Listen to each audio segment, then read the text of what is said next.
Alright guys, so Genesis 29 and 30. So I've got the summary we put together last time.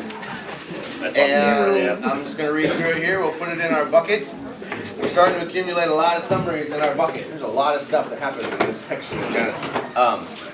So first, the title was Laban deceives Jacob for his wives and livestock, while Rachel and Leah compete over love and kids. And the summary was, Jacob meets Rachel at the well. Jacob kisses Rachel and cries. And I put bedazzled there. I was going to have the clip. It's just not quite appropriate enough for church. I'm sorry. So, like, if you look on YouTube for the crying bedazzled scene, you will find it, and it's hilarious. I actually forgot that after all the crying, these like tough guys come up and kick sand in his face, and she leaves with them. And then he's like, "Oh, it's happening," and then he turns and sees the sunset again, and he just starts bawling again because the sun sets. Anyways, it's a very funny scene. But so after that, then Laban deceives Jacob with Leah. Jacob works 7 more years for Rachel, and Leah gave birth to sons. Rachel's jealous. Leah was okay with that. Leah's 4th son is Judah, which means praise, and Judah leads to Jesus. Rachel gives Bilhah to Jacob to get a surrogate son, and then Leah, of course, not to be outdone, gives Zilpah. Then the mandrakes and more sons happens. Rachel finally has Joseph, and Jacob gets rich on the spotted goat market. That's going in the second bucket. All right. So now, summary for this week. Mike got us started. Thank you, Mike. Titled, Jacob and family flee Laban with God's help, only for him to wrestle with God, emerging as a limping Israel, his new name, and as Esau takes up the chase. So, storyline here. What happens? First thing in 31.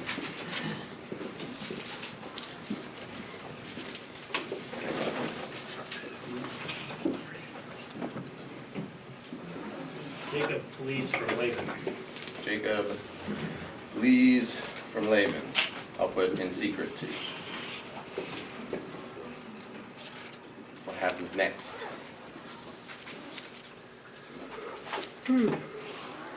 Laban finds out 3 days later that Jacob left, so catches up to Jacob. Okay, very good.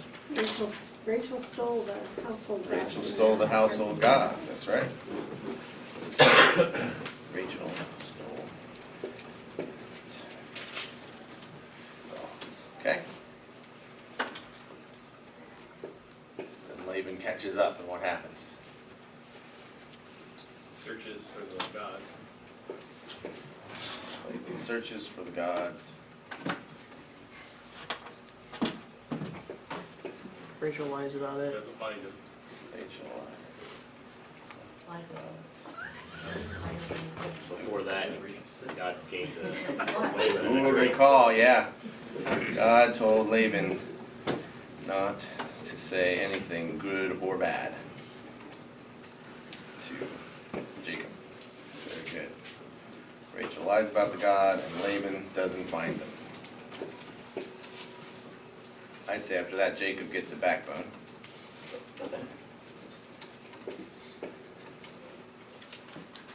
What next?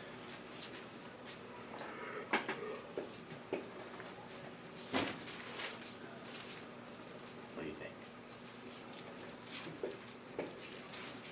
They part ways. Part ways. There's a covenant and they part ways.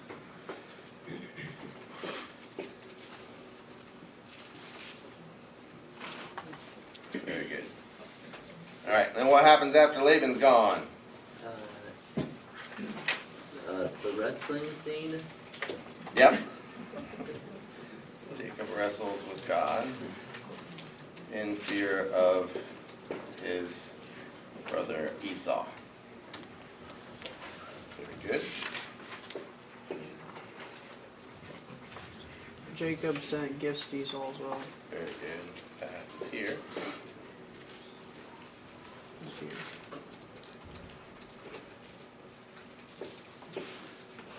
He divides these flocks into 2 flocks. 2 or 3. Yep, it's 2.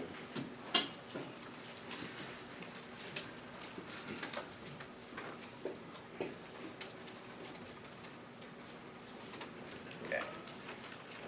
And we leave him at the end, limping on his way to Esau, right? So that's pretty much it, the end of the rest of the guy. You guys good with that? Here comes, Okay. here comes Israel. Oh, yeah. That's kind of important, isn't it?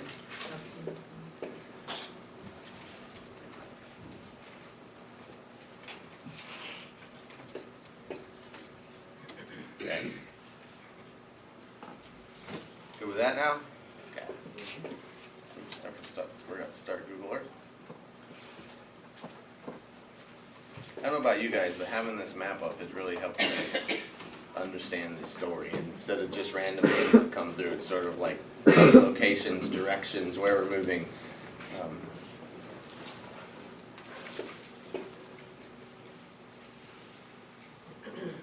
here's today's.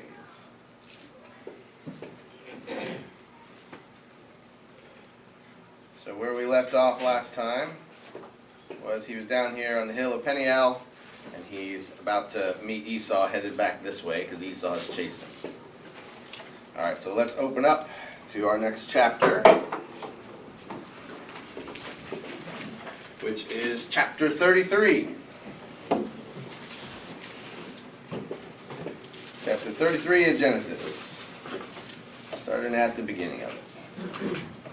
And Jacob lifted up his eyes and looked, and behold, Esau was coming, and 400 men with him.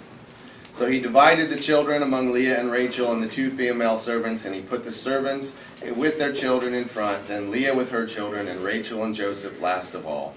He himself went before them, bowing himself to the ground 7 times. That kind of bowing to the ground is the full prostration on the ground. So Esau sees him coming, and he's getting down on the ground like this 7 times in a row.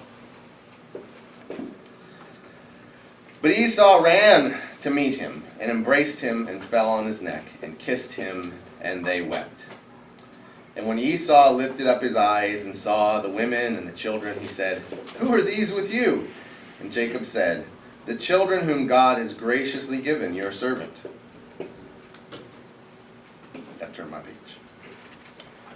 Then the servants drew near, they and their children, and bowed down. Leah likewise and her children drew near, and bowed down. And last Joseph and Rachel drew near, and they bowed down. And Esau said, "What do you mean by all this company that I met?" And Jacob answered, "To find favor in the sight of my Lord."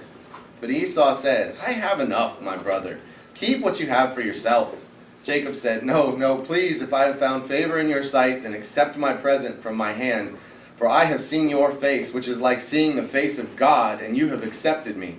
Please accept my blessing that is brought to you, because God has dealt graciously with me, and because I have enough. And thus he urged him, and he took it. How you interpret this story depends on why you think Esau had 400 armed men with him. Right? There's a few different reasons I could come up with, but I do feel like what Jacob wanted to say when Esau said, "What do you mean by all this company that I met?" He wanted to say, "What do you mean by the 400 armed men that you have with you?" Right? It's possible that Esau left intending to attack Jacob, and then he got there and had a change of heart. I mean, that's why he ran to meet him and hugged him.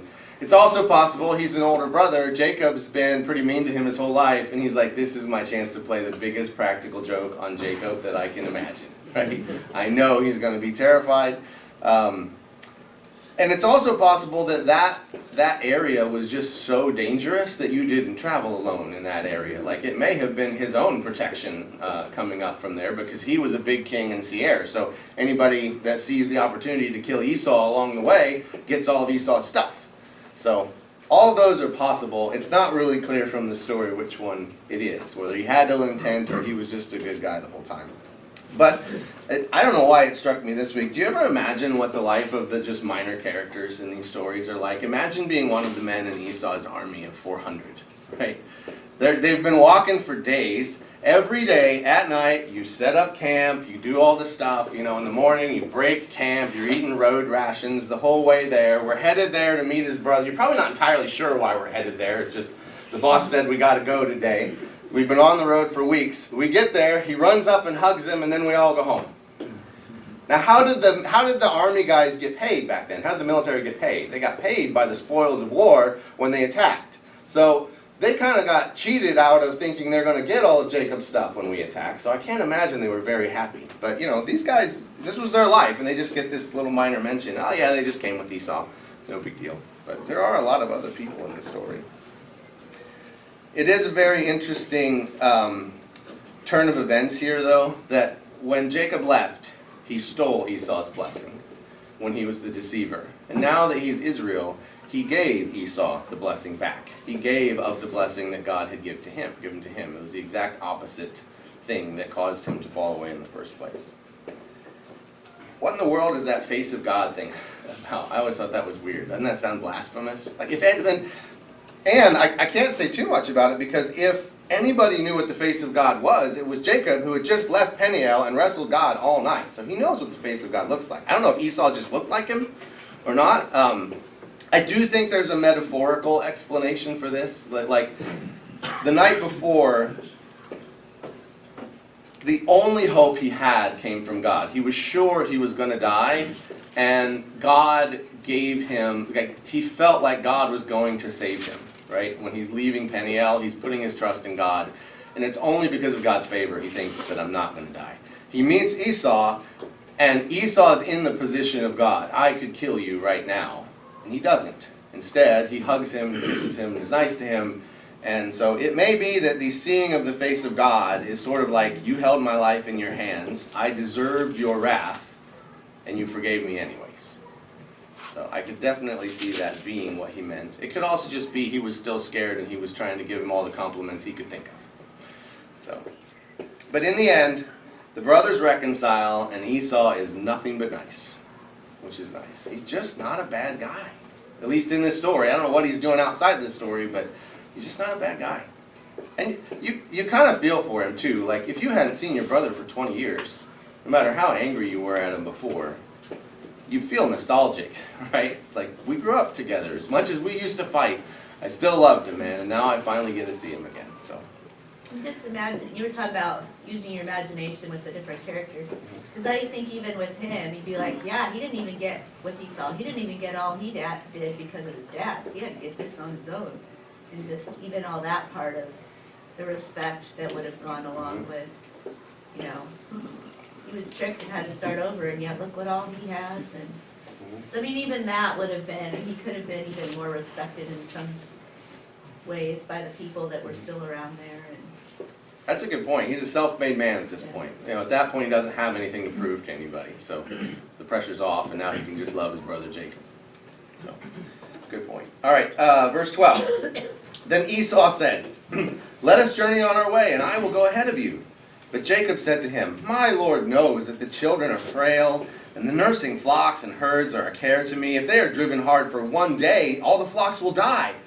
Let my Lord pass on ahead of his servant, and I will lead on slowly at the pace of the livestock that are ahead of me, and at the pace of the children, until I come to my Lord in Seir."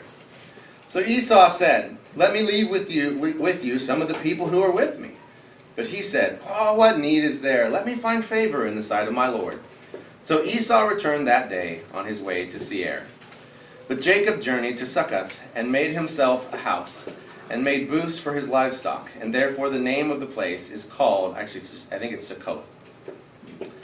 And Jacob came safely to the city of Shechem, which is in the land of Canaan, on his way from Paddan Aram, and he camped before the city. And from the sons of Hamor, Shechem's father, he bought for 100 pieces of money the piece of land on which he pitched his tent, and there he erected an altar and called it El Elohei Israel, means God, the God of Israel. So the wrestling match clearly has transformed Jacob's relationship with God. Right? He names this place God, the God of Israel, and since that's his name, he's saying it's my God. But as we talked about last time, Jacob lies to Esau, right? In several ways. I'm not sure Esau really bought it, but remember, he had just traveled from here to here 300 miles in 10 days, 30 miles a day. He did not have any trouble pushing the flocks and the children at a very, very hard pace. And now that he's down here, So remember, they're sitting up here at Peniel, and Esau's going to go back the Jabbok River and down the King's Highway back into Edom. Here's actually the capital city of Edom. It's Petra. So he was probably headed back to Petra right here. And so that's where he's asking Jacob to go. And I wish it told us whether Esau knew Jacob was lying to him or not. Because Jacob, of course, Esau goes that way, Jacob goes that way. Because if he didn't know that Jacob was lying to him, he goes back and he prepares a big feast. And he tells everybody, my brother's coming, he's bringing the family, and he never shows. And the next time they see each other, at least in this story, is at the funeral of their father, where they bury Isaac. That had to be awkward as well. I'm sure he was like, hey Jacob, why didn't you show up for the party I made, you know? But I don't feel like Esau deserved all the things that Jacob did to him. But Esau did offer to give these men to him, right? So it could have been Esau still had ulterior motives. It also could have just been Esau knew the territory and said, you need protection, man. You're a wealthy guy with no army, and you're just going to walk through Canaan? This is not going to work. So either way, this is how it ended up. So they're both in separate places, each with wealth and families of their own, and it's time to move on. And we move on, it's like nothing, it's just bad thing after bad thing after bad thing for Jacob. He does not have a peaceful life. So now we get on to Dinah. So you remember he had 11 sons and 1 daughter, Dinah, and this is the only thing we learn about Dinah. So growing up with 11 brothers, you would imagine Dinah wants to probably have some female friends, and that's how this story starts. She goes to find some female friends around Succoth. Dinah, the daughter of Leah, whom she had borne to Jacob, went out to see the women of the land. And when Shechem, the son of Hamor the Hivite, the prince of the land, saw her, he seized her and lay with her and humiliated her. He raped her, in other words. And his soul was drawn to Dinah, the daughter of Jacob. He loved the young woman and spoke tenderly to her. So Shechem spoke to his father Hamor, saying, get me this girl for my wife. One question that we don't know is, why did Dinah venture out alone? If this is the culture of the time, and seems like this was highly likely to happen, was there an argument with Dinah and her dad and her brothers? She's like, I want some friends. I need to go meet some girlfriends. And they're like, don't go out. Something bad's going to happen. And she's like, I don't believe you. I'm going to go get some friends. That could have been it. You know, you don't know why she was out there alone. I can definitely imagine the conversation. Yeah, you can see it like in... I've had that kind of a conversation before with my own daughters. Thankfully, it was not to this level of importance. But, I mean, all that generally is irrelevant, and I think you can see that. If you look at the Muslim world today, they blame Dinah in this situation. It's Dinah's fault for them. She's the one that goes to jail. She's the one that's punished. She's the one that has all the problem. The man, nothing happens to him. In fact, that's why they beat women if they're found outside without a male escort of their own family. Anytime they're found, is because they think it's their fault. It's the girl's fault. She goes out on her own. I don't. I blame Shechem. Shechem's the guy that did this. Any time we're like women are assaulted and but people said that was a woman's fault. That kind of what. It feels very wrong, doesn't it? Makes me very very with those people. Hang on to that feeling, because by the time we get to the end of Genesis here, that feeling is what is going to make you beg for the law. We're going to get to that in a minute. Like, we want God to step in and say, this is wrong. Doesn't matter what your culture is. This is wrong. So that is their culture, though. Remember, we talked before that for them, the beautiful go to the powerful. Shechem, the city's named Shechem. It's named after this kid, right? He's a young kid, but it's still named after him. He's the guy in charge. And to some extent, if you want to understand the mindset of Shechem, to kind of understand where the evil comes from, how easy it is to delude yourself into evil, remember how women were gotten as wives in this culture, okay? He would just go to Jacob, pay him money, and he would leave with a wife. He would see Dinah, want her, pay Jacob. So in his mind, while he's in the throes of passion, I'll just sleep with her now, and then we'll take care of the money problem later. Like, there wasn't a situation where Dinah didn't end up as his in this culture. And so he's just like, well, let's just skip ahead a few days and everything will be fine. evil. I also don't know that we fully understand what the change in Dinah's mindset after this had to be, because in our culture, you're not an outcast when this happens. In their culture, if you had been defiled, you've been with a man, you were not marriageable material. So after this one moment, all the dreams she had for her life of a husband and kids and a family were gone unless she marries her rapist. Nobody else was going to do it. And that's where Dinah's at. But the boy had a change of heart. He decides after this, oh, I love her, you know, Dad, you got to get her for me. There is no sign that he thinks he did anything wrong in this story. All right, so verse 5. Now Jacob heard that he had defiled his daughter Dinah, but his sons were with his livestock in the field, so Jacob held his peace until they came. And Hamor, the father of Shechem, went out to Jacob to speak with him. The sons of Jacob had come in from the field as soon as they heard of it, and the men were indignant and very angry, because he had done an outrageous thing in Israel by lying with Jacob's daughter, for such a thing must not be done. Thank goodness somebody thinks it was wrong. Thank goodness. But Hamor spoke with them, saying, the soul of my son Shechem longs for your daughter. Please give her to him to be his wife. Make marriages with us. Give your daughters to us, and take our daughters for yourselves. You shall dwell with us, and the land shall be open to you. Dwell and trade in it, and get property in it. Shechem also said to her father and to her brothers, he's standing behind Dad. You know, Dad makes the speech, and Shechem's like all excited. And he's like, oh yeah, by the way, let me find favor in your eyes. And whatever you say to me, I will give. Ask for me as great a bride price and a gift as you will. And I will give whatever you say to me. Only give me the young woman to be my wife.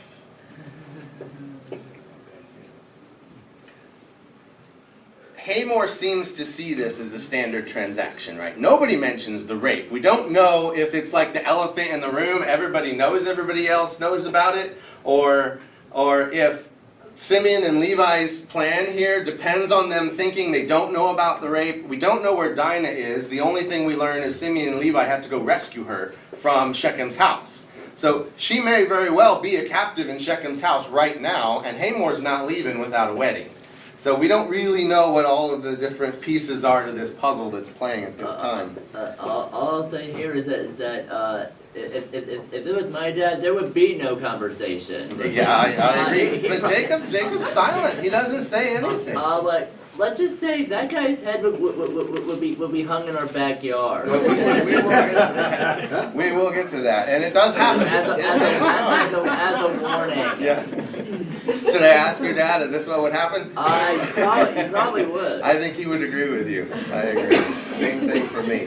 It is, and we don't quite know this. I think the Jews enjoy one part of this story when they read it later, and that is that the name Hamor is actually the Hebrew word for donkey. So Shechem is literally son of donkey here. So, not that there's anything too funny about this story, but that's the only piece.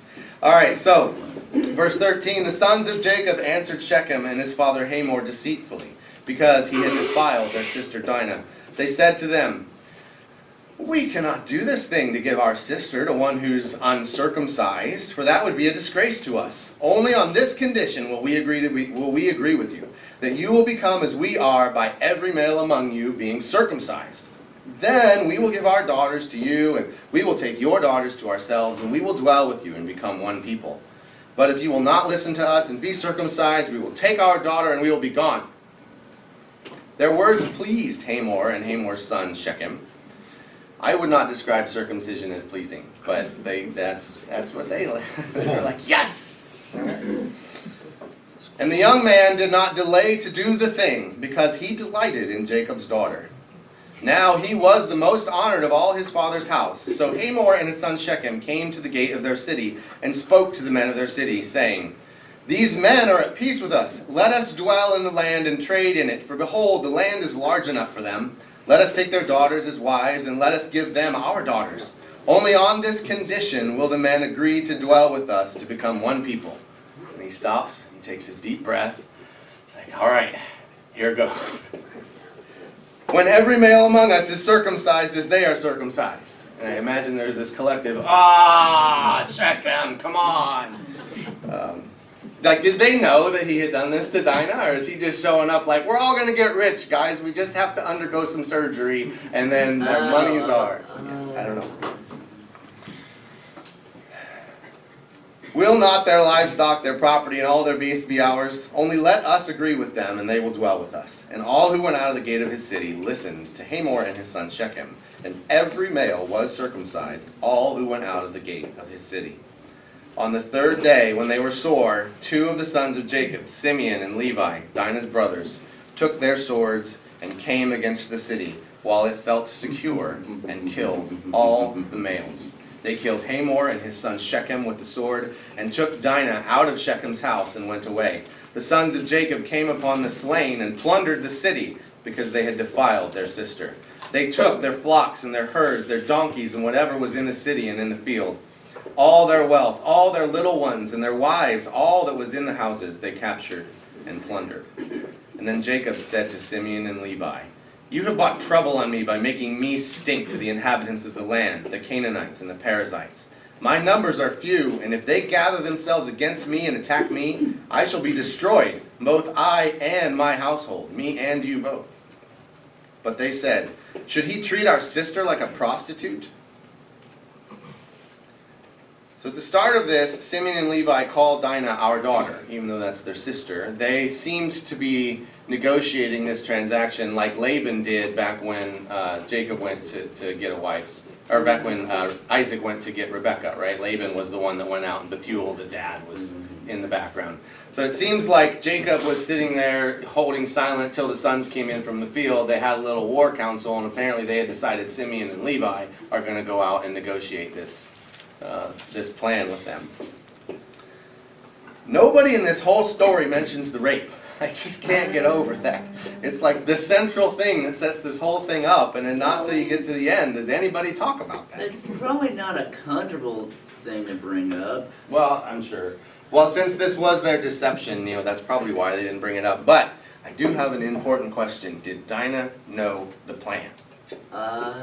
Did she think my brothers just sold me to my rapist, right? Or did she somehow know salvation is coming? I'm honestly not sure. Because she's in Shechem's house, so I hope she knew it, but it would have been a bad 3 days if she didn't. How respected do you have to be in your town to inspire mass circumcision? I just want to know. Like that. Probably very. And this kid, it says he's young. I mean, we're talking like 15, 16 years old. How do you listen to a 15, 16-year-old kid? Yeah, doesn't excuse him for his actions. Yeah. Especially when he's lying to you, right? What he told Jacob and his sons was, ask me whatever bride price you want and I will pay it. In other words, you do this and we'll pay you a bunch of stuff. And what he went and told the men of the town is if they come do this, then we'll get all their stuff. And so he's definitely lying to them versus what he told the other guys. So everybody's lying all around. Simeon, Levi, Shechem, Hamor. And then Simeon and Levi, they exploit that trust that they've gained. I mean, these guys clearly had no sense that this transaction wasn't legit. They exploit that trust to get into the city while they felt secure. That's how they walked through the gates with their swords, and nobody stopped them back when it could have been. Honestly, when I heard that happen, I was smiling. Well, so this is a question every one of us has to figure out, is should the rapist have been put to death? Is the proper punishment for rape death? I think so. What? I got a question. Yeah. Were there more daughters, did the brothers have daughters too? Because, do they not know that Dinah was the only girl? Does who not know that Dinah was the only? The Shechem and Hamor? Yeah, because they said, let our daughters marry your sons. Yeah, so the sons aren't very old yet, right? And so, like Reuben, remember he was in, let's work this out. Jacob was at Paddan Aram for 20 years, 7 of them before he got Leah. And so when they left Paddan Aram, Reuben's 13. And so now it's only been at most another year, so Reuben's about 14. So I doubt they have a lot more sons or daughters or children among his sons. But he has a whole company of people with him, right? It's not just him and the 11. So my guess is they're just talking about this whole mass of people that we're bringing the flocks and everything like that. But it's entirely possible Jacob had a lot of other daughters we just never learned about either. Like he had 4 wives, so it's possible. Yeah. So good question. Well, how many dudes do you think there were that they killed? It says Jacob's sons, like, his sons were young, walking around. They were, and it was only Simeon and Levi that did the killing. The rest of the sons came in to plunder. Yeah. So one of the commentators I read said that it's entirely possible that Simeon and Levi and like their army came in and did this. They were leading the army, and in the ancient world you would describe that as Simeon and Levi's swords, you know, doing this. Because it's hard to fathom just 2 guys showing up in this town. Even if all the men were sore and couldn't stand up and bear a sword, all the women and children are still there. You know, if there's only 2 guys, surely somebody could have taken them down. And so it seems most likely to me there's just more people than what it explicitly tells you here, but it doesn't say, so we're just guessing. If you think the rapist should have been put to death, there is some justification for what Simeon and Levi did. Only some. I am kind of torn there, like. So let's talk through this. So, if Dinah was being held captive in Shechem's house, which it seems like, then they had to go rescue her. And if they were going to go in and put the rapist to death, they were not going to get out of there alive. Hamor was not going to stand for his son being killed. Danny and I were just talking yesterday about blood feuds in this culture, even to this day, that you killed somebody from my family, I'm going to kill somebody from your family for hundreds of years. Like, that's how this is going to go down. And so they have to at least kill Shechem and Hamor. Shechem and Hamor are the leaders of the entire town. So you don't think the rest of the town is going to, when they get better, like vow vengeance on them? Like, this may be all-out war was the only way Dinah was coming back home. The only problem with that justification for Simeon and Levi is that when Jacob presses Simeon and Levi at the end of this story right here, they don't use that justification. They don't say, we didn't have a choice, Dad. This is the only way we could get Dinah back. They just said, basically, should he treat our sister like a prostitute? Like, they deserved it. And all the other sons, you know, they jump in and take all the stuff of the city, which was standard plunder, you know, standard thing you did after the war. After Simeon and Levi did this, but they took all the women and children. All of Jacob's sons basically did the same thing to the women that were in the town of Shechem that Shechem had done to Dinah. Right? The only difference was they murdered their husbands first. So nobody comes out good in this scenario, and I think the massacre of the town, it's pretty bad. And Jacob does too. He comes across in this story as only caring about himself. He doesn't say anything about Dinah, and he's mad at Simeon and Levi not for killing all these people, but just because now we're in trouble because everybody else is going to be mad at us, right? It's just like, I'm in danger now because of you. But if you let's flip over to Genesis 49, the blessing of Jacob to his sons. Well, not really blessing. There's very little of it that's a blessing. We're going to start at verse 5 in Genesis 49. Here's what he says to Simeon and Levi. Simeon and Levi are brothers. Weapons of violence are their swords. Let my soul come not into their counsel. O my glory, be not joined to their company. For in their anger they killed men, and in their willfulness they hamstrung oxen. Cursed be their anger, for it is fierce, and their wrath, for it is cruel. I will divide them in Jacob and scatter them in Israel. That was what Jacob pronounced over those 2 sons. So he never forgave them for this. He clearly felt stronger about it than what the original story tells us there. And that does come to pass. Levi is scattered throughout Israel because they end up becoming the priests, and so they have little cities throughout all of Israel. And Simeon, when they go into Israel, they actually take Simeon's portion out of Judah, so Simeon just ends up becoming part of Judah. Then in the Civil War, half the Simeonites move to northern Israel. They leave Judah, and some of them come back, and it kind of just disappears. So Simeon does get distributed throughout Israel, and so does Levi. So. Aren't you wishing, though? I mean, for me, I'm wishing for somebody to come in and say eye for an eye, a tooth for a tooth. Like, without the God of the Bible that said perfect justice is you feel the pain that you intended to inflict on someone else, without that God, you get man's justice, which is you rape my sister, I'm going to murder your entire town. That's how we feel, right? We feel like it's got to be bigger. We've got to go back and make a point of it. And our foolish modern secular culture, they treat that commandment of God in Exodus of an eye for an eye and tooth for a tooth as like morally backwards, like so primitive. Oh, eye for an eye, tooth for a tooth. It makes the whole world go blind, right? But they're saying that in the Christian culture of the God who said there is this perfect justice. And we're not supposed to go murder the whole town after this happens. The rapist should die, but not the entire town. In other words, every man just does what's right in his own eyes. Every man is his own God in this world. And so this is where I think, this is what struck me this week, is there is so much bad and pain and awfulness in these stories in Genesis. I am begging for someone to come in with a universal moral code and say, this is wrong, this is right. When we get to Exodus, it's like, finally, we get the law. Then we find out the laws are undoing because all of us do wrong. But I feel like it's just setting us up for this. That hopefully God will come in and say, here's what I think's right and wrong, and that's the final decision. So. All right, chapter 35. God said to Jacob, arise. So remember, he's at, oops, we lost it. Come back. There it is. Okay. Zoom out a little bit. Okay.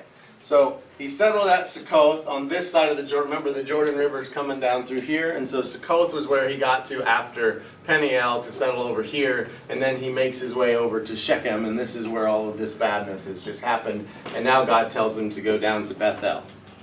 Now, for me, I can just put it on the map and put the dot there and tell my phone to navigate me there.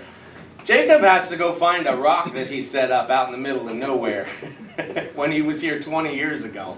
So it doesn't really say that's going to be hard, but I thought that would be very hard to find that rock again. So God said to Jacob, arise, go up to Bethel and dwell there. Make an altar there to the God who appeared to you when you fled from your brother Esau. So Jacob said to his household and to all who were with him, put away the foreign gods that are among you and purify yourselves and change your garments.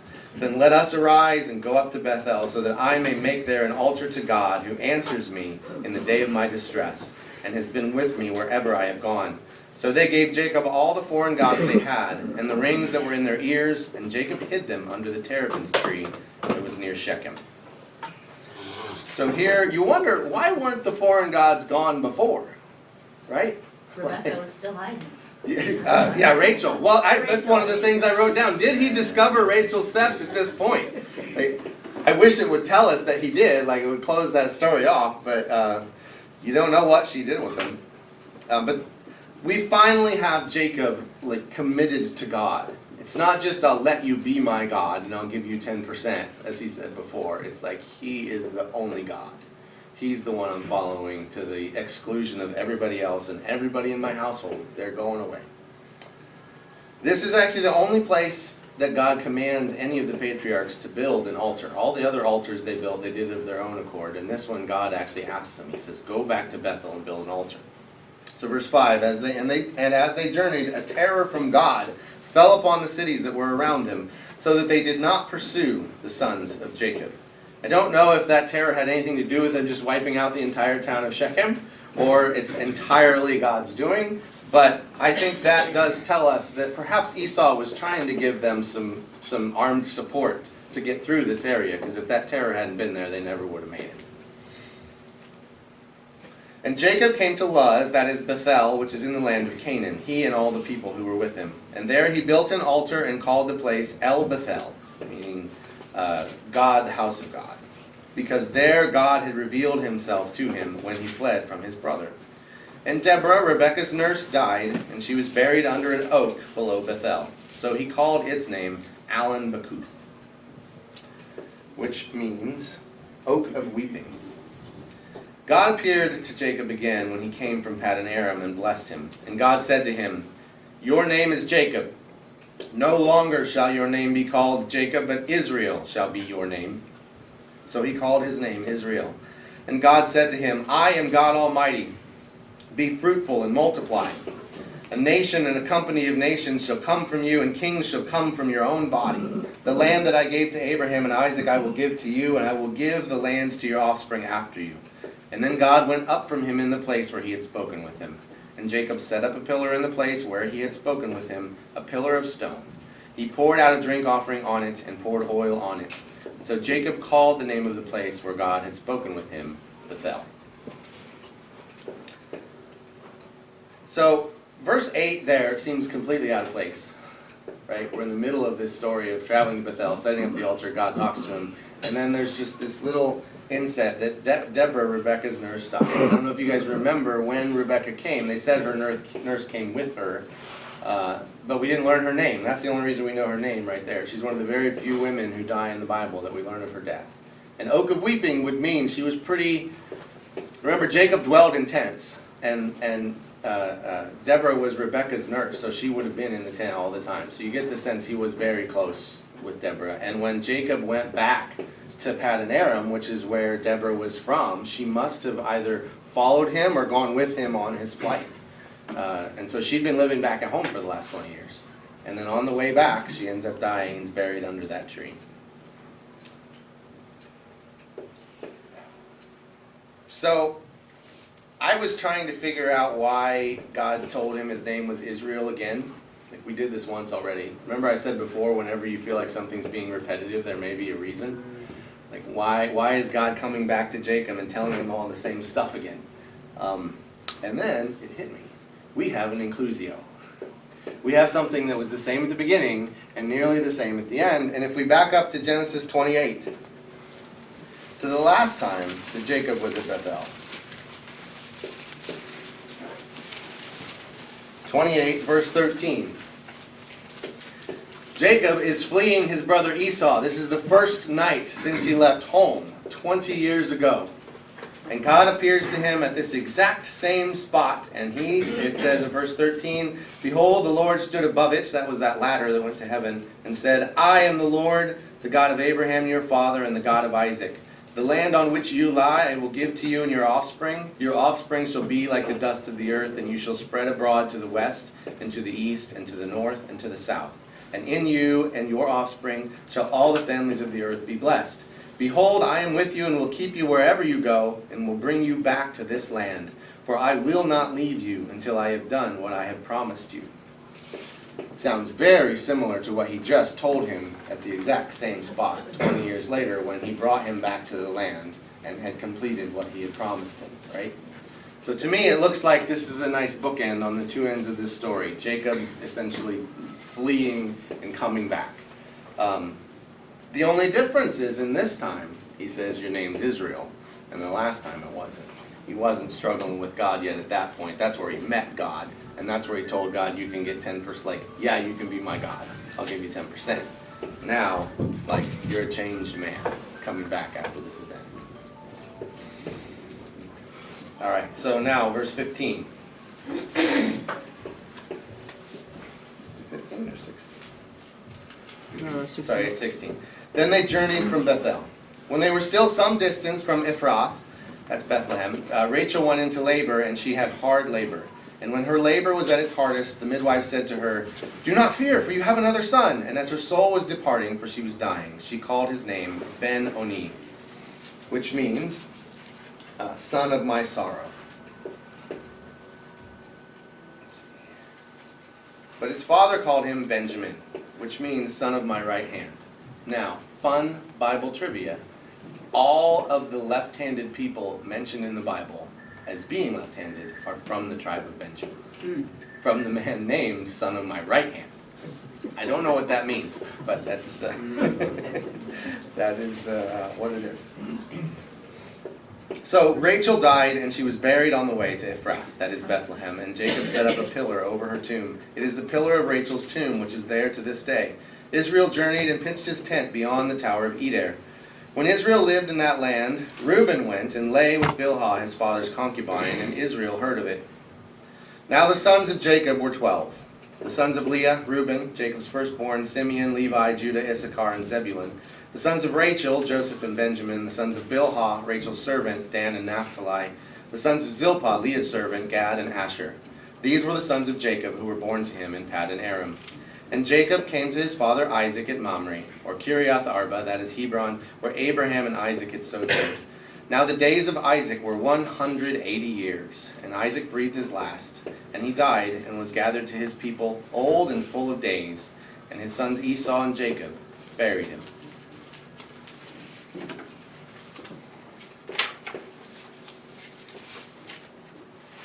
Jacob finally gets right with God. Finally. And the very first thing that happens is Rachel dies. In childbirth, no less.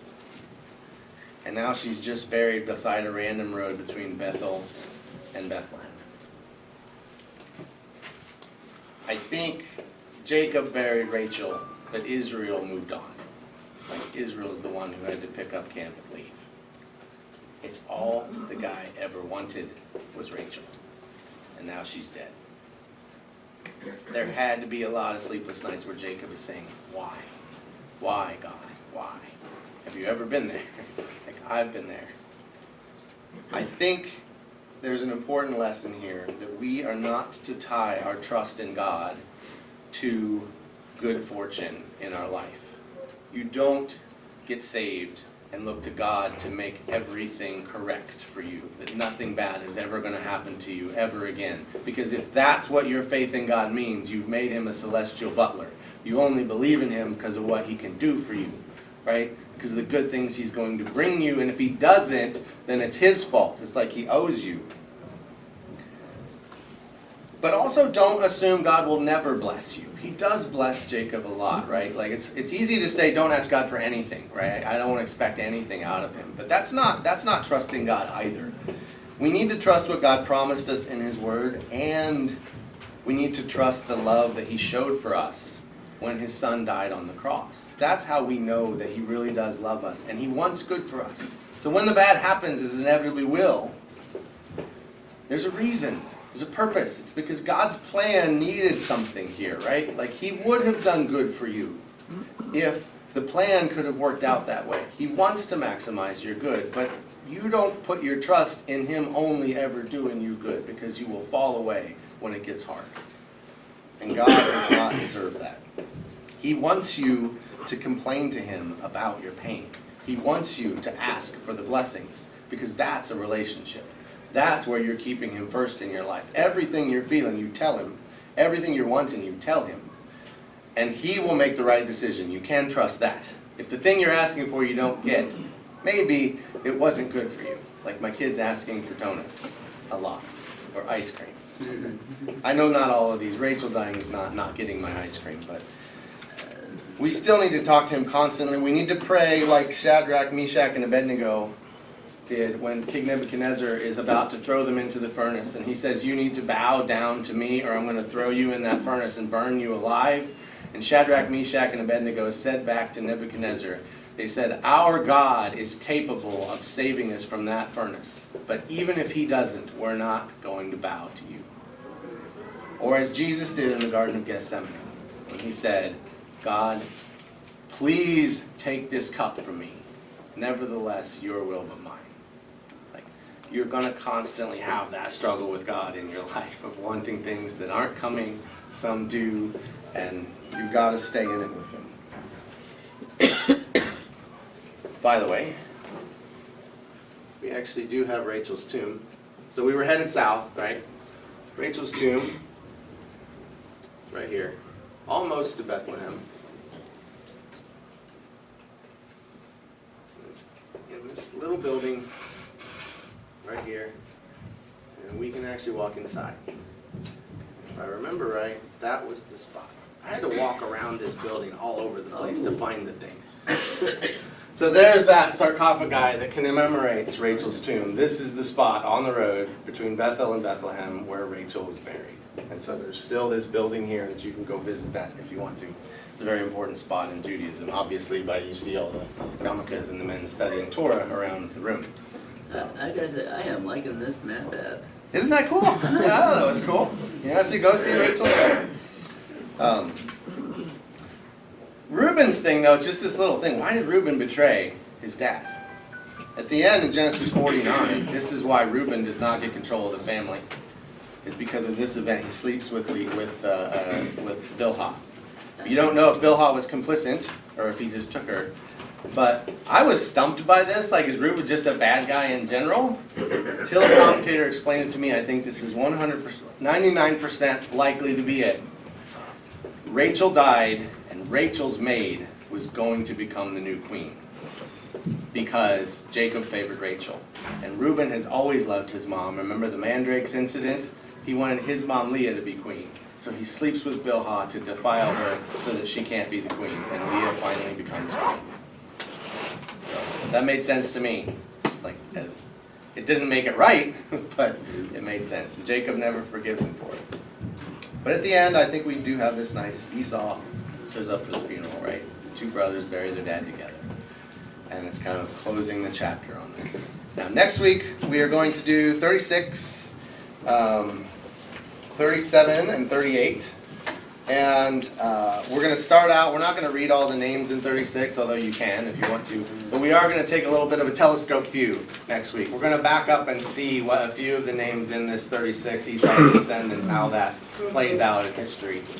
And then we're going to jump into one of the greatest stories in all of worldwide literature, the Joseph story. Like, I don't think there is a greater one, or if there is, it's equal. My favorite. It's drama, it's intense, it's rejoicing, like it's got everything. And I think you can characterize it primarily by the sentence that opens that chapter 37, which is, and Jacob loved Joseph more than his brothers. So we're going to jump into the Jacob loved Joseph more than his brothers. Honestly, let's just say life itself puts any soap operas to shame. That is true. That's why I like Genesis. It is a real book.